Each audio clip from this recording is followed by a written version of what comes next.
What happens when a kind act turns into something darker? When a mother-in-law's smile hides secrets that could trap a young pregnant woman forever. Today, we're looking at Lei's story. She's a pregnant girl who was homeless. Jack and Tien helped her. They gave her food, shelter, and care. They treated her like family. But when they brought Lei back to her husband's house, something strange happened. Very strange.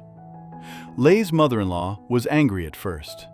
She yelled at Lei. She said, "You're showing your face here again?" She was not happy to see Lei at all. But then, everything changed. Suddenly, the mother-in-law became very nice. Too nice. She smiled. She said, "I've been looking for you for days." She promised to cook chicken for Lei. She acted like a loving mother. Why did she change so fast? What made her attitude flip completely? Here's what happened next. Tien gave Lei some money before leaving. It wasn't much money, just a little bit to help Lei survive. Tien told Lei, "Keep this safe. Use it when you need it. Don't give it to anyone." But as soon as Jack and Tien left, the mother-in-law saw the money. She grabbed it from Lei's hands. She said, "Let me keep it. Let me keep it." She took the money away immediately. Lei said, "It's my money, Mom. I'll buy milk for the baby." But the mother-in-law didn't listen. She just took it. This is not normal behavior. This is a red flag, a big one. Let me explain why this matters. Lei is vulnerable. She's pregnant. She has no home of her own. She has no family support. She depends completely on her husband's family. That money was her safety net. It was her emergency fund. It was the only thing protecting her from being completely powerless. And now it's gone. Think about it. If Lei needs medicine, she can't buy it. If she needs to leave, she can't. If something bad happens, she has nothing. She's trapped. The mother-in-law knows this. She knows exactly what she's doing. So what's really going on here? Why did the mother-in-law take the money? Let's look at the possibilities. Scenario 1. Financial control. Maybe the mother-in-law wants to control Lei through money.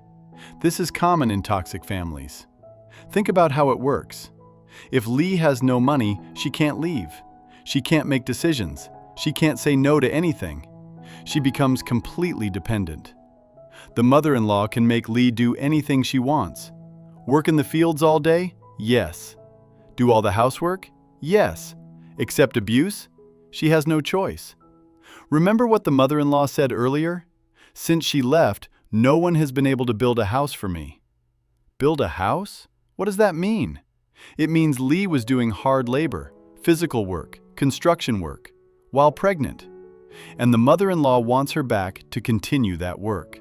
Free labor. A pregnant woman doing construction. Does this sound like love? Does this sound like care? No, this sounds like exploitation.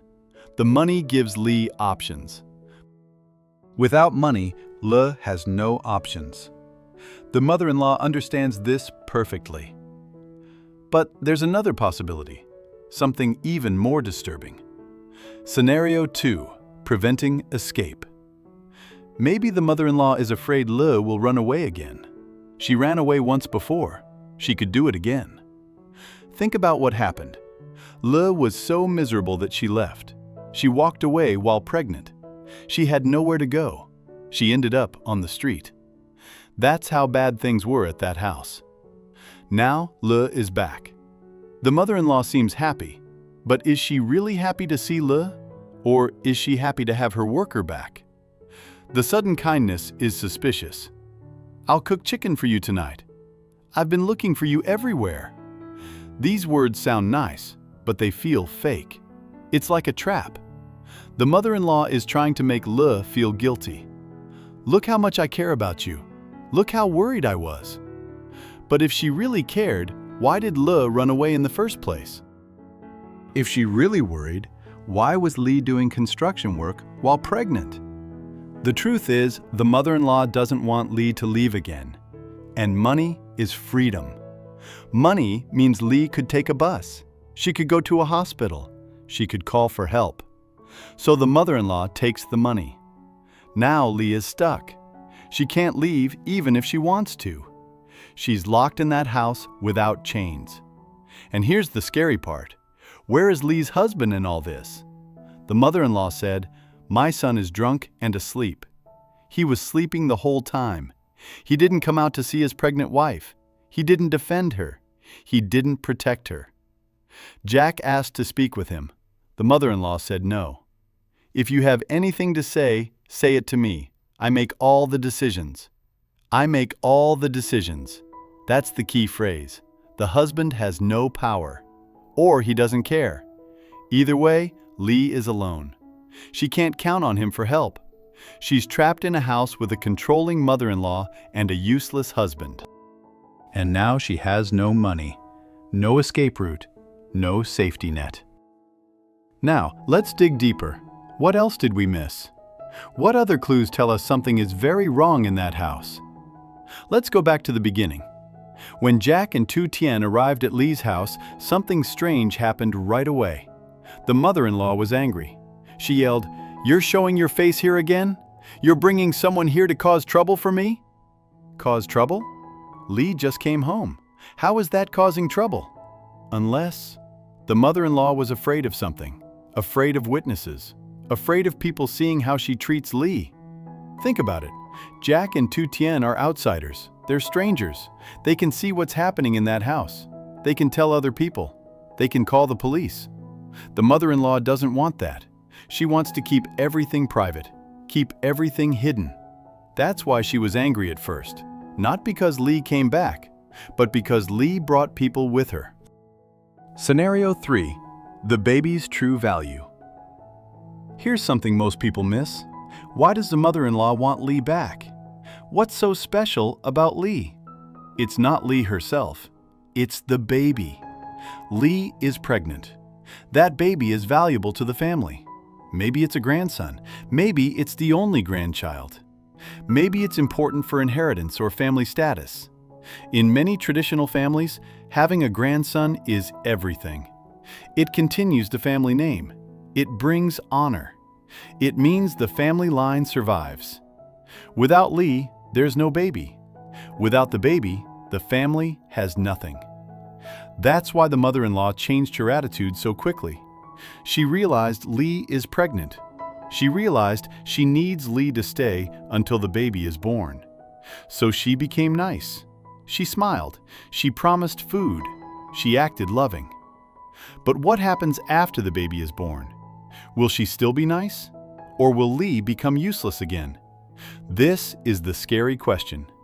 Because if the mother-in-law only wants the baby, Lee is in real danger. After the baby comes, they might kick her out, or worse. And without money, Lee can't prepare for that future. She can't save up. She can't make plans. She's completely at their mercy. The mother-in-law took the money for a reason. She wants Lee dependent. She wants Lee helpless. She wants Lee to have no choice but to stay. Scenario 4. A pattern of abuse. Let's look at the evidence. Lee ran away before. She was found on the street, sick and weak. The doctor said she had physical weakness. Physical weakness from what? From not eating enough? From working too hard? From stress and abuse? Healthy young pregnant women don't just collapse on the street.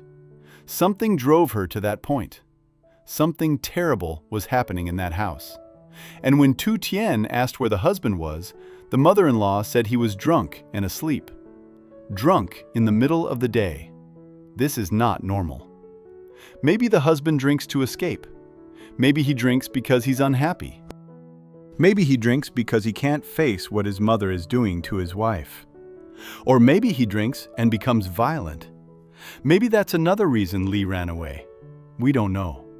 But we know Lee was desperate enough to leave while pregnant. That tells us everything. Now she's back in that same house, with that same mother-in-law, with that same drunk husband.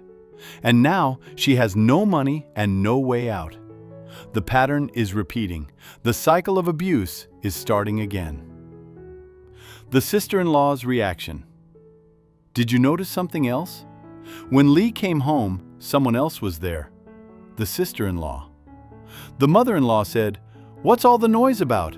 Don't you see the director? You can't go out and say anything." The director? What director? Who is she talking about? And why did she tell the sister-in-law to be quiet? What was she trying to hide? Maybe the sister-in-law knows the truth. Maybe she sees how the mother-in-law treats Lee. Maybe she was about to say something in front of Jack and Tien. But the mother-in-law stopped her. "Just leave it there. Mom will tell someone else." What does that mean? Tell someone else what? And why can't the sister-in-law speak? This suggests a culture of silence in that family. Everyone knows what's happening, but no one is allowed to talk about it. The mother-in-law controls everyone. And now Lei is back in that environment, surrounded by people who know she's suffering but won't help her, won't speak up for her, won't protect her. Tien's warning. Before Tien left, she told Lei something important. She said, "Keep the money safe, don't give it to anyone. That way, whatever happens, you'll have something to protect yourself with." Tien knew. She understood the situation. She tried to give Lei a way out, but it wasn't enough. The mother-in-law moved too fast. She took the money before Lei could hide it. Now Lei has nothing, and Tien is gone. Jack is gone. The only people who cared about Lei are gone. Lei is alone in that house, with people who see her as a tool, as a worker, as a baby-making machine.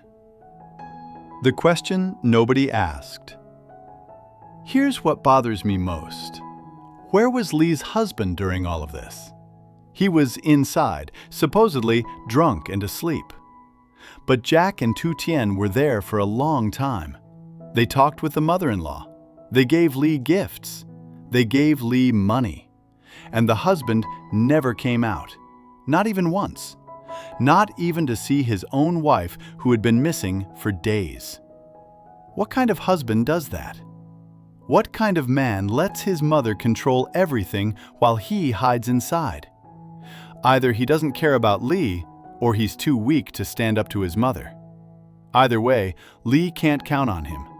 She's married to a man who won't protect her, living with a mother-in-law who controls her, trapped in a house she once ran away from, and the cycle continues. What happens next?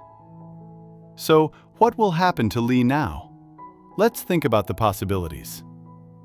Best case scenario? Maybe the mother-in-law really has changed.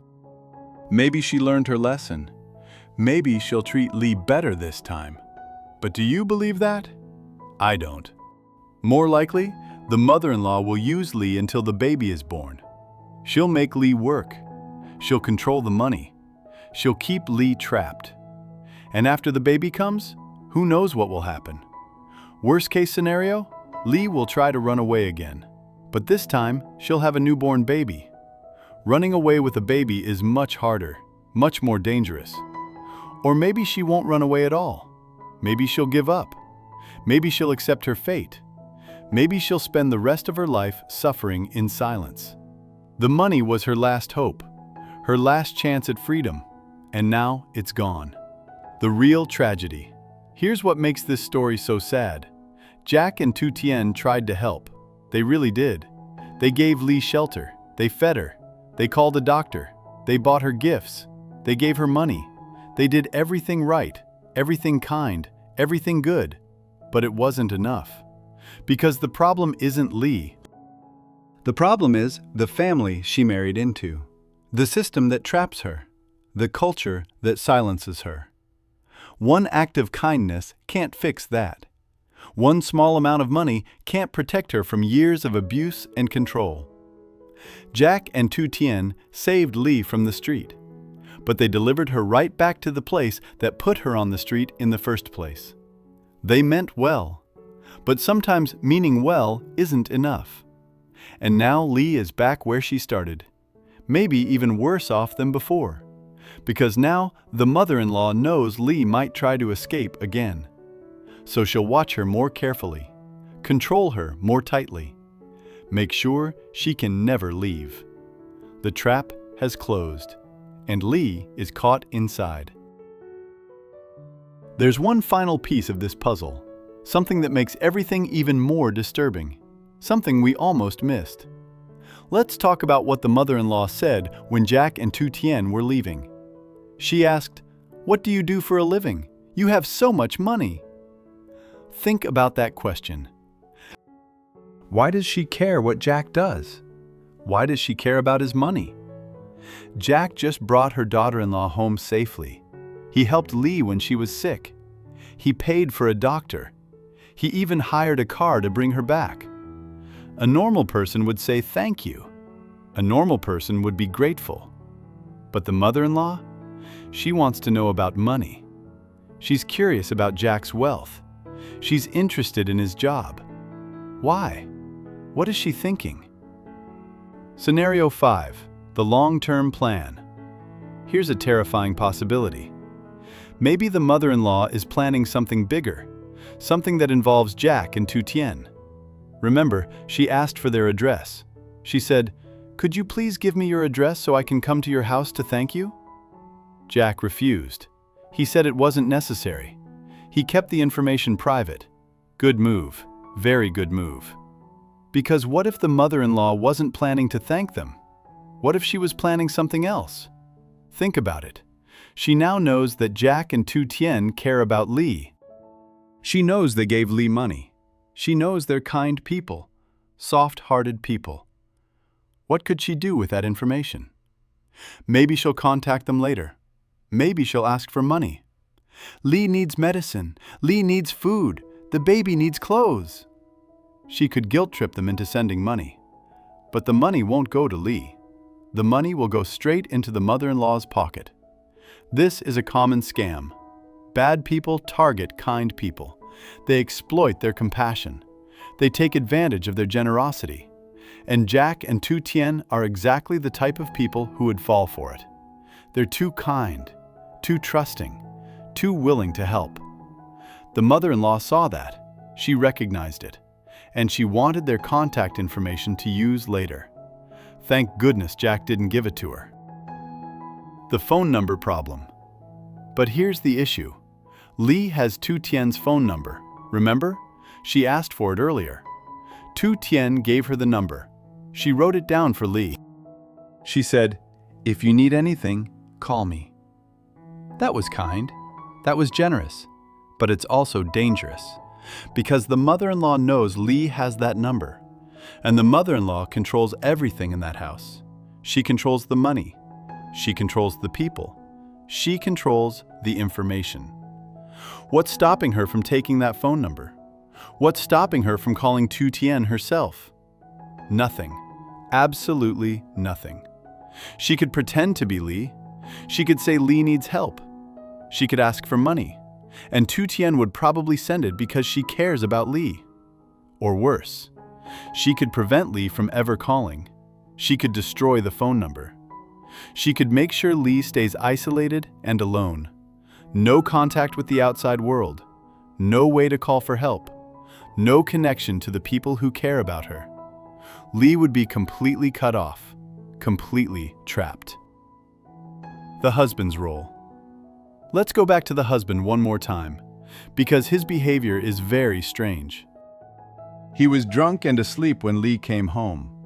He didn't come out to greet her. He didn't talk to Jack and Tien.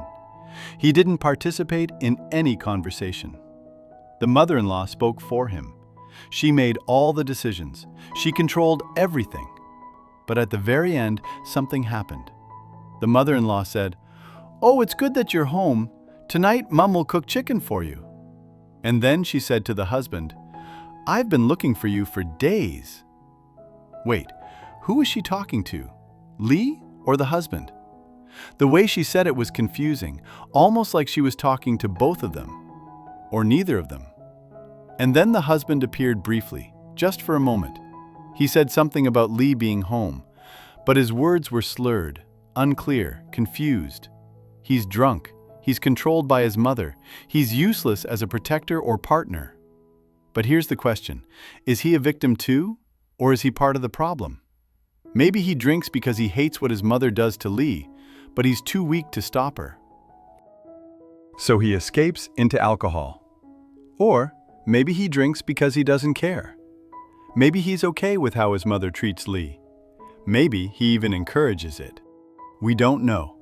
But either way, Lee can't count on him. He won't save her. He won't protect her. He won't stand up for her. She's truly alone. The gifts that never made it. Remember what Tien bought for Lee? She bought milk. She bought candy. She bought a maternity dress. She bought clothes. She spent 180,000 Vietnamese dong on gifts for Lee. That's a lot of money for someone like Tien who sells vegetables at the market. She did it out of pure kindness, pure love. She wanted Lee to have nice things. She wanted Lee to feel cared for. But did you notice? Tien said, "I bought you a lot of things this morning, but I didn't have time to give them to you." She didn't have time. Because Lee left too quickly. Because Lee ran away before they could give her the gifts. So what happened to those gifts? Did Jack and Tien bring them to Lee's house? Did they give them to the mother-in-law? The script doesn't tell us, but I'm guessing yes. They probably gave the gifts to the mother-in-law. And what do you think the mother-in-law did with them? Did she give them to Lei? Did she let Lei have the milk, the candy, the dress? Or did she keep them for herself? Sell them? Give them to someone else? We'll never know. But knowing what we know about the mother-in-law, I doubt Lei got to keep those gifts. Just like the money. Just like everything else. The mother-in-law takes it all. The bigger picture. This isn't just Lei's story. This is the story of thousands of women, millions of women. Women who marry into families that control them. Women who have no power, no voice, no rights. Women who are seen as property, as workers, as baby makers, not as human beings with feelings and dreams. Women who try to escape but have nowhere to go, no support system, no resources, no options. Women who are trapped by poverty, by tradition, by family pressure, by society's expectations. Le is just one example, but there are so many others, so many women suffering in silence, trapped in homes that should be safe, but instead are prisons. And the worst part? People know. Neighbors know. Family members know. Society knows. But nobody does anything. Because it's a family matter. Because that's how things are. Because it's not our business. So the abuse continues, generation after generation. Mother-in-law to daughter-in-law. The cycle never breaks. The unanswered questions. So many questions remain. Questions we may never get answers to. Will Le be okay? Will the baby be healthy? Will she survive this situation? Will the mother-in-law's kindness last? Or will the abuse start again once the cameras are gone and the witnesses leave? Will Le try to escape again? And if she does, will she survive? Will Tien and Jack ever find out what really happened? Will they ever know if their help made things better or worse? Will anyone stand up for Le? Will anyone protect her? Will anyone save her? These questions keep me up at night. Because this is real life. This isn't a movie with a happy ending. This is reality. And reality is often cruel. What we can learn. If there's one lesson from Lei's story, it's this. Kindness isn't always enough. Jack and Tien were kind. They were generous. They did everything they could. But they couldn't fix the real problem. Because the real problem is bigger than one person, bigger than one family, bigger than one act of kindness. The real problem is systemic. It's cultural. It's about power and control and abuse that gets passed down through generations. To fix it, we need more than kindness. We need awareness. We need action. We need systems that protect vulnerable people. We need to speak up when we see abuse. We need to support women who are trapped. We need to break the silence. Because silence is what allows this to continue. Silence is what protects abusers. Silence is what kills hope. Le is silent now. Back in that house, under that mother-in-law's control, with no money, no escape plan, no way out. But we don't have to be silent. We can tell her story. We can raise awareness. We can start conversations. Maybe that will help the next Le, the next woman trapped in a similar situation. Maybe that will save someone. The final truth. Here's what we know for certain. The mother-in-law took Le's money. She did it quickly. She did it deliberately. She did it knowing exactly what it meant. It meant Le has no freedom, no safety net, no options. It meant Le is trapped, controlled, powerless. And that was exactly what the mother-in-law wanted. The question isn't why she took the money. The question is what she'll do next. Will she take more? Will she take everything? Will she take Le's baby? Will she take Le's life? We don't know. We can only watch and wait and hope. Hope that somehow, some way, Le finds a way to survive, to escape, to live. Hope that Jack and Tien's kindness planted a seed of strength, a seed of courage, a seed that will grow into Le's salvation. Hope that this story has a better ending than we fear. But hope isn't enough. Prayer isn't enough. Wishes aren't enough. Real change requires action. Your action, my action, everyone's action. So don't just watch this video and forget about it. Don't just feel sad for a moment and move on. Remember Le. Remember her story. Remember what happens when kindness meets control, when help meets abuse, when hope meets reality. And the next time you see someone who might be trapped like Le, don't stay silent. Don't look away. Don't assume someone else will help. Speak up. Reach out. Do something. Because that's how we break the cycle. That's how we save the Le's of the world. One voice at a time. One action at a time. One person at a time. That's the only way this story gets a happy ending.